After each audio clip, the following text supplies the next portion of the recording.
ng Cavite, ngayong ika-12 ng Hunyo, 1878,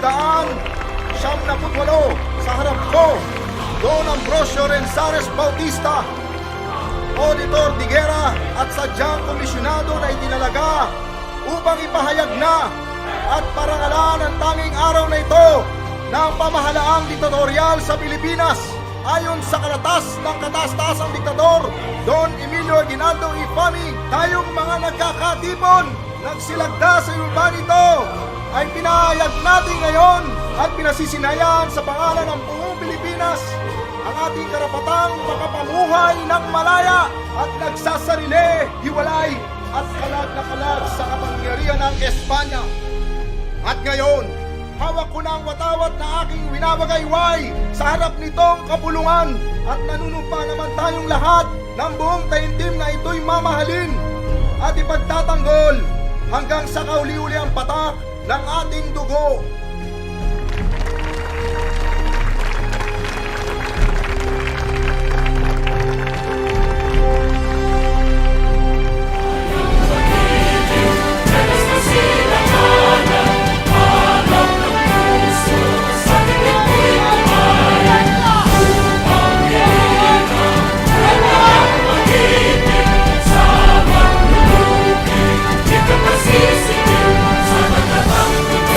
See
Sa aking mga kababayan, higit sa lahat, sa mamamayan ng ikalawang distrito ng Camarines Norte, isang magandang araw po sa inyong lahat.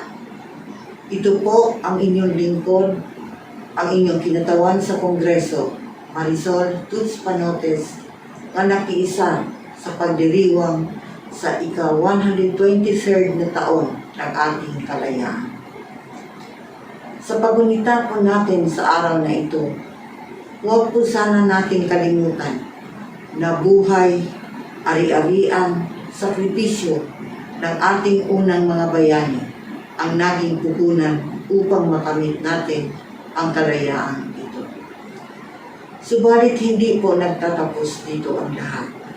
Meron pa rin tayong pagsubok na humahamon sa atin. Hamon sa kahirapan, hamon sa karahasan, hamon ng droga sa soberanya ng ating bansa, at higit sa lahat, ang ating nararanasan ngayon, ang pandemya dulot ng COVID-19. Isang kalaban na hindi natin nakikita, ngunit nagdulot sa atin ng napakalaking pinsala na nakakaapekto sa bawat pamilyang Pilipino. Kaya ito po ang aking dalangin sa buong may kapal, na sana po ay matugunan na natin ang problemang ito. Ngunit dapat po tayong lahat ay magkakaisa, magtutulungan, at higit sa lahat pagmamahalan para makamtan natin ang tunay na kalayaan sa panahon ito. Sa aking mga kababayan, sa buong bansa ng Pilipinas, sa ating probinsya, sa ating bayan, maraming salamat po sa inyo lahat. Panotes po, sa malaya at mapagpalang araw, mahal kong Kamnosenyos, atin po ngayong ipinagdiriwang ang ika-123 araw ng kalayaan. Hindi ko lubos maisip na abot tayo sa halos ikalawang taon ng pandemya. Sa panahong ito, maaari nating ihentulad ang pangyayari noong unang panahon. Nakakaramdam tayo na parang nakagapos o nakakulong bunga ng kabi-kabilang mga patakaran o restriksyon na ipinatutupad upang maprotektahan tayo laban sa kalaban. Pagamat nakamamatay, hindi nakikita ng ating mga mata at nakakapangamba ang virus na ito.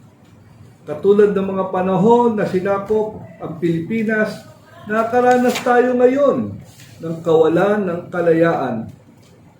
Gawin ang mga bagay na nais ng bawat isa. Subalit, sa darating na araw, makakalaya rin tayo sa salot na dala ng COVID-19. Maalis sa isip natin ang mga pangangamba at mangingibabaw ang saya dahil sabay-sabay tayong babangon at lalaya sa krisis na ito. Pagdating ng panahong iyon, muli nating babatiin ng isa't isa ng maligayang araw ng kalayaan na puno ng kagalakan at pagpapasalamat sa ating mahal na Panginoon na hindi tayo pinabayaan sa panahon ng pandemya. Diyos mabalos, pumuli ang inyong lingkod, Konkod Panotes, na laging bukal sa loob at magmahal sa inyo. Maligayang araw ng kalayaan ng bansa ng Pilipinas! Magandang araw po sa ating lahat. Ngayon po ay ipinagdiriwang natin ang isa sa pinakamahalagang araw sa ating kasaysayan. Ito po ang araw ng kasarinlan ng Pilipinas. At ngayong taon po, tayo ay nagdiriwang ng ika-123 anibersaryo ng pagkakatatag ng Republika ng Pilipinas. Mga kababayan, tulad po ng nakaraang taon, tayo po ay nagdiriwang ng araw ng kalayaan hindi sa isang paraang nakasanayan na natin. Ang pagtitipon-tipon sa isang parada, ang pagkakaroon ng mga malawakang pagdiriwang.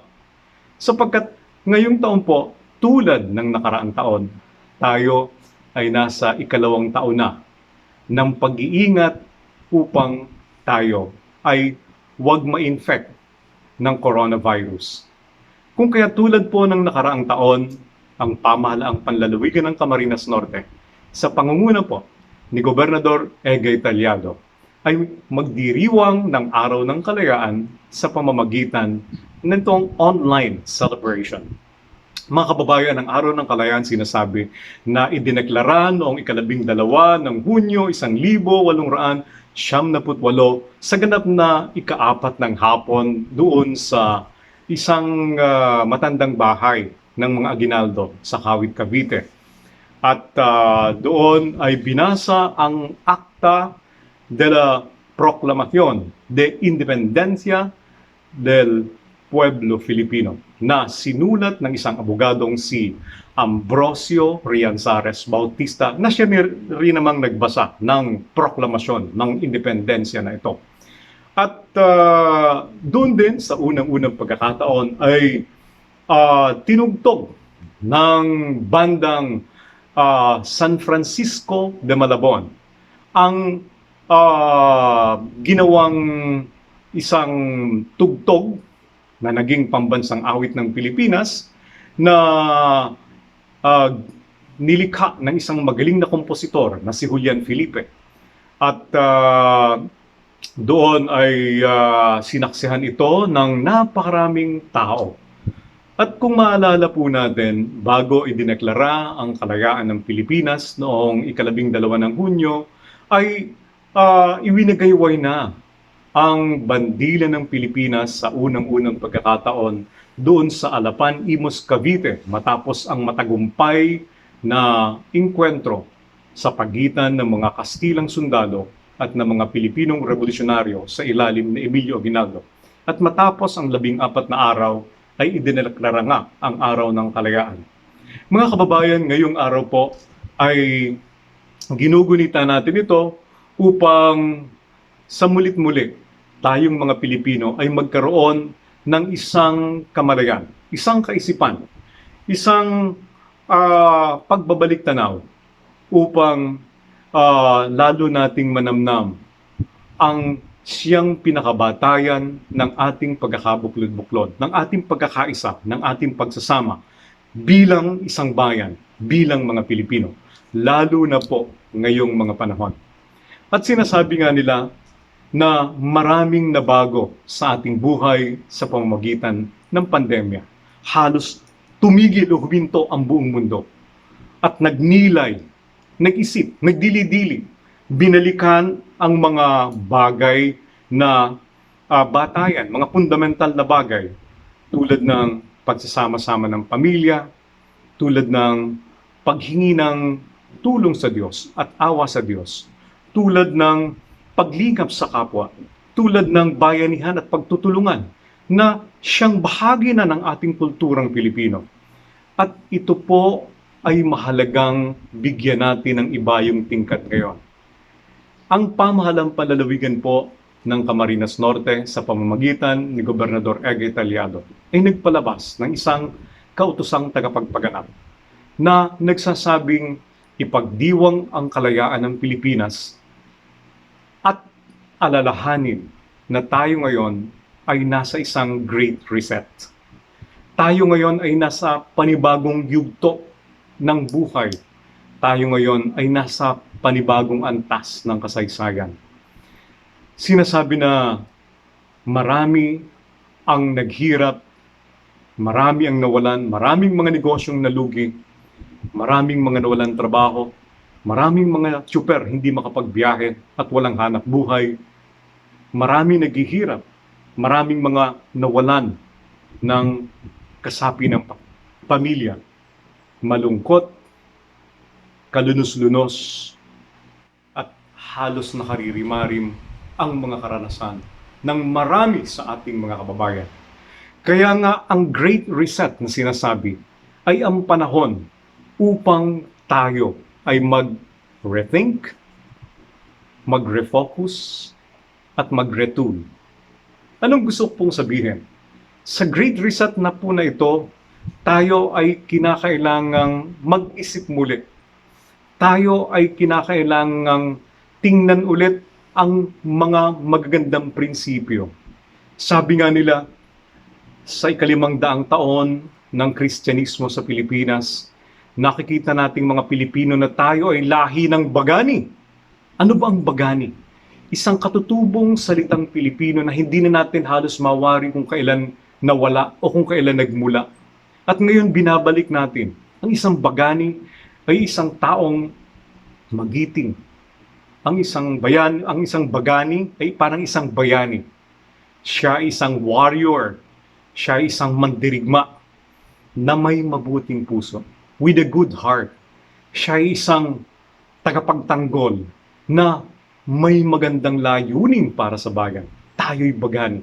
At yan ang dapat nating isipin. Yan ang maging dapat na batayan upang pahalagahan natin ang dignidad at dangal ng bawat Pilipino. Upang makita natin ang sarili nating dignidad na hindi dapat tayo binubusabos sa sarili nating teritoryo. Upang matutunan nating ipagtanggol ito at lalong tumingkad at tumibay ang ating pagka-Pilipino. So yan po ang sinasabi ng Great Reset. We have to rethink our values. We have to refocus. We have to see the better things in life. Alam niyo po, dahil sa pandemya, kumalat lumaganap sa buong Pilipinas ang community pantry. Ang pagtutulungan, ang pagbabayanihan na likas sa ating mga katutubo noong panahon pa man.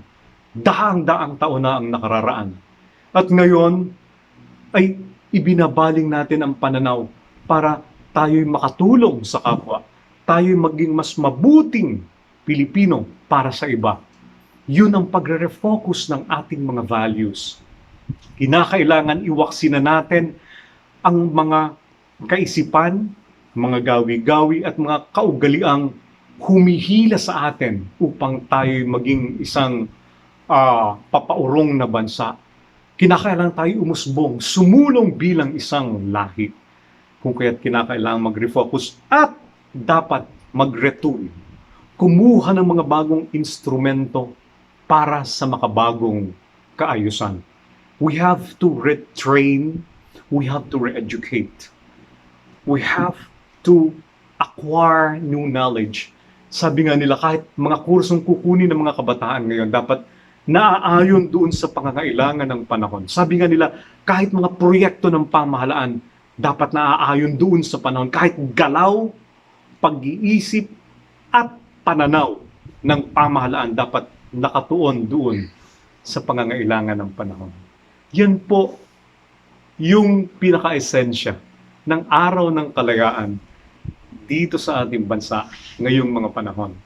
Kaya nga po, mga kababayan, ito pong pagkakataon ito ay nawa maging isang pagkakataon upang lalo nating pahalagahan ang kung ano ang pagka-Pilipino, kung sino tayo, at pahalagahan po natin ang bawat isang Pilipino.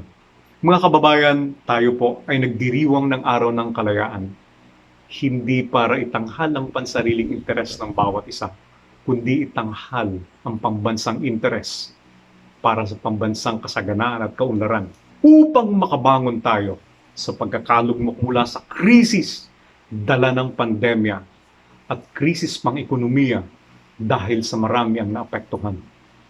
Panahon po ito upang mag-isip tayo ng mga estratehiyang pang-ekonomikal upang tayo ay lalo pang sumulong at umusbong bilang isang ekonomiya. At ano po ang papel ng bawat isa sa atin ngayon? Ang papel po ng bawat isa sa atin ngayon ay piliting makapagpabakuna. Yan po yung napapanahong obligasyon natin. Samantalahin po natin na magkaroon tayo ng kahit katiting na proteksyon upang huwag na tayong gaanong maapektuhan ng pandemyang ito. Hanapin po natin ang bakuna at tayo po ay magpabakuna. Mga kababayan, sana po ang pagdiriwang natin ito sa panahon ng pandemya ng Araw ng Kasarinlan ng Pilipinas ay maging pagkakataon rin upang tayo ay bumalik sa ating Diyos. Tumawag sa Kanya, kumapit sa Kanya, at maging mabubuting mga alagad ng Diyos. Magandang araw po sa ating lahat.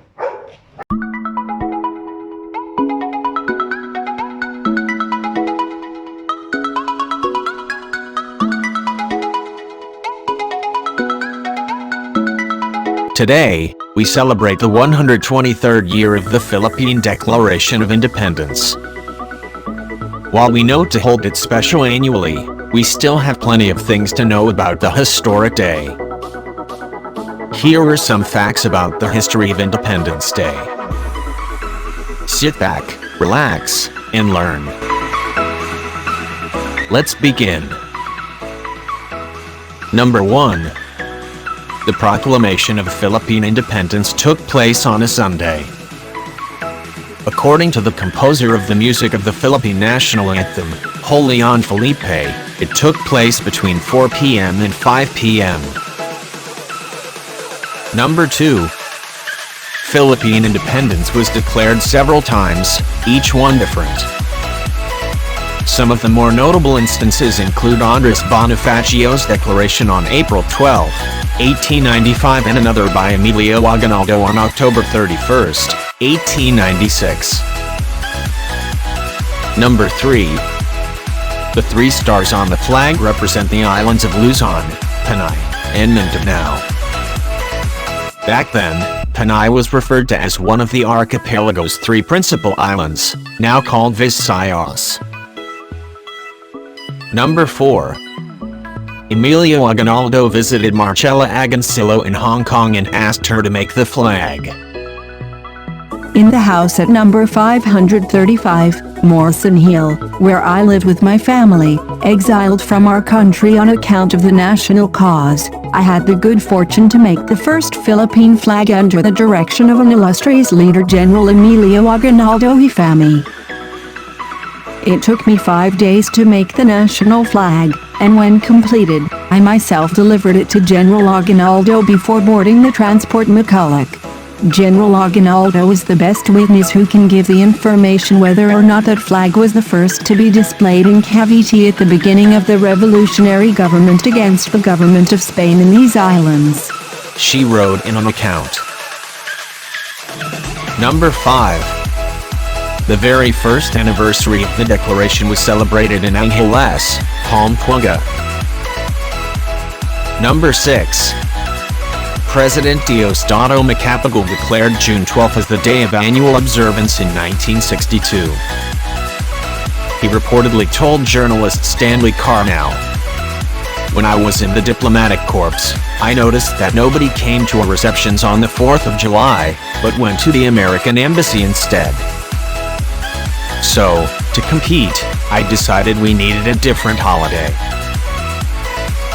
Number 7. The Philippine Independence Day on June 12 is a celebration of independence from Spanish rule. The Philippine Independence Day, or the country's national day, held every June 12 is the celebration of the country's Declaration of Independence from Spain, which was proclaimed on June 12, 1898 in the house of Emilio Aguinaldo in Cavite, El Viejo, present-day Cavite, Cavite. July 4th, meanwhile, is a celebration of independence from American rule. The United States of America granted independence to the Philippines on July 4th, 1946 through the Treaty of Manila. July 4th was chosen as the date by the United States because it corresponds to the United States Independence Day. Number 8. July 4th was observed in the Philippines as Independence Day until 1962. It was only until on May 12, 1962, when President Diosdado Macapagal issued Presidential Proclamation No. 28, which declared June 12 a special public holiday throughout the Philippines. On August 4, 1964, Republic Act No. 4166 renamed the July 4th holiday as Philippine Republic Day, and proclaimed June 12th as Philippine Independence Day. Number 9. The Philippine Independence Day is to be celebrated for a period of 16 days. In 1994, as ordered by President Fidel V. Ramos in his Executive Order No. 179, the Independence Day is to be celebrated for 16 days, starting from May 28th up to June 12th. Through this decree, the period was designated as Flag Days, during which all offices, agencies and instrumentalities of government, business establishments, institutions of learning and private homes are enjoined to display the flag. It was also in his term, on June 12, 1998, that the nation celebrated its centennial, the 100th year of independence from Spain. Number 10. The original title of the national anthem was Marcha Filipina Magdalo Philippine March, and not Lupang Hinirang. The song was arranged and composed by Julian Felipe. It was later changed to Marcha National Filipina, Philippine National March, upon its adoption as the national anthem of the First Philippine Republic on June 11, 1898, a day before independence was to be proclaimed. Number 11. The Philippine National Anthem has no lyrics when first played. It was originally written as an incidental marching music and it did not have lyrics when it was first played during the Proclamation of Philippine Independence on June 12, 1898. The lyrics, adapted from the Spanish poem Filipinas and written by Jose Palma, were used a year after in 1899. Number 12. The Lupang Hinirang was declared as the title of the Philippine National Anthem only in 1938. Under the Commonwealth government of President Manuel Quezon, Commonwealth Act No. 382, approved on September 5, 1938, officially adopted the musical arrangement and composition by Julian Felipe as the Philippine National Anthem and Lupang Hinirang as its title. The song is titled Lupang Hinirang, Chosen Land, and not Bayang Magalu, Beloved Country, is what most Filipinos have come to know. Number 13. The first Philippine flag was first used on May 28, 1898 and not on June 12, 1898. Contrary to popular belief, the first Philippine flag was first displayed during the Battle of Alabang and Imus, Cavite. The flag was only formally unfurled during the Proclamation of Independence on June 12, 1898 in Kawit, Cavite. The flag was sewn by Marcela Marino de Agoncillo with the help of her daughter Lorenza and Delfina Herbosa de Natividad, a niece of Jose Rizal. Number 14. The Philippine flag can be used both in times of peace and in war. A unique feature of this flag is its ability to indicate a state of war if it is displayed with the red side on top. Unlike in other countries, to indicate a state of war, the red field of the flag is flown upwards and is placed on the right if it is in a hanging position. In times of peace, however, the blue area is the superior field. There were only 4 times when the red orientation was used. First, during the Philippine-American War from 1899 to 1901. Second, World War II by the Philippine Commonwealth from 1941 to 1945. Third, the coup attempts during President Corazon Aquino's administration 1987 and 1989, and fourth, during EDSA 3 in 2001. Number 15. The original flag is currently being preserved at the General Emilio Aguinaldo Museum in Baguio City.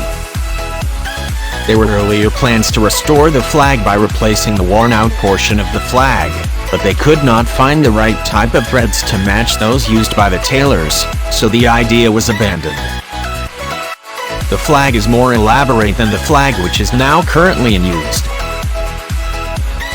It bears the embroidered words, Libertad, Justicia and Igualdad, liberty, justice and equality, on one side of the flag, and Fuerzas Expedicionarias del Norte de Luzon, Expeditionary Forces of Northern Luzon, on the other. Number 16. United States and Japan did not recognize Aguinaldo's Declaration of Independence. Yes, both US and Japan never recognized Aguinaldo's Declaration of Philippine Independence on June 12, 1898. That time, the country is under the Americans after Spain sold the Philippines to the US for $20 million, via the Treaty of Paris signed on December 10, 1898. This ended the Spanish-American War, but the Philippine-American War started. Number 17. The Philippine flag's colors were a salute to the American flag. In his later speeches, Emilio Aguinaldo stated that the red color of the Philippine flag represented the bravery of the Filipinos. The white symbolized the Filipinos' love for peace, while the blue signified that Filipinos prefer to die rather to surrender to the enemy. However, Ambrosio Ryan Sarsbautista mentioned in the Declaration of Independence in 1898 that the three colors serve as debt of gratitude to the American flag. Number 18. The original Philippine flag hoisted in Kawit, Cavite on June 12, 1898 got lost. Although many people at that time thought that it was the original one hoisted on June 12, 1898, Agoncillo confirmed that it was made of the fine silk she used. In his letter to Captain Baja dated June 11, 1925, Aguinaldo admitted that the original Philippine flag got lost in Taog, Pangasinan in their retreat to northern Luzon during the Philippine-American War. Number 19. Filipino priests started the movement for independence. A lesser-known fact about Philippine independence is that Filipino priests were actually the ones who started the opposition. Resenting the Spanish domination in the Roman Catholic churches, the religious leaders met with the nation's intellectuals to discuss declaring the country's independence. Number 20. Filipinos formed a secret society to rebel against Spain. This secret society was formed in Manila in 1892. Emilio Aguinaldo joined the group in 1894 and became the leader. As the society's numbers began to grow, the Spanish discovered their plans, forcing them to act sooner than originally planned. Number 21. There was an earlier version of the national anthem, but Emilio Aguinaldo preferred something different. A Filipino in Hong Kong composed the earlier version of the national anthem, which Aguinaldo brought home. However, he wanted something with a marching beat. He then asked Julian Felipe to make some changes. Felipe's composition featured elements from the Spanish Royal March. Aguinaldo approved the revision. Number 22. The first Philippine anthem was commissioned by Andres Bonifacio. Not many Filipinos may know that there was a Philippine anthem, the very first one, before the national anthem we now know as Lupang Hinirang. It had the title Marangal na Dalat Noong Kadagalugan and was composed by Julio Nakpil upon the request of Andres Bonifacio. Number 23. The original copy of the Proclamation of Philippine Independence is kept in the National Library. The document was one of the many revolutionary papers that were stolen from the National Library. Fortunately, it was returned in 1994 by Milagros Guerrero, a professor in the University of the Philippines. Thank you for your time in watching this vlog. Please subscribe on our social media account for more of these videos. You know, every day you know. Oh, now you know.